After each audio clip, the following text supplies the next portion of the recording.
baby, Suki baby, ta thắng một kìa, nói đi. Nói Suki baby. Đang nghĩ khùng quá, không được kể chuyện đâu. Mà thôi đi, gọi ngủ đi, thôi cái chuyện đi. Hẹp mẹ cãi đi. Chúng ta thấy quá trời trễ rồi. Tiền qua là như xài à.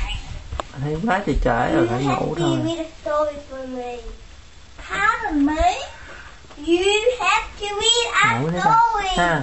Hả? Thiên nhiên ngủ ha. Ông chưa ngủ là sao la ông sùm mà. Con nói gì vậy?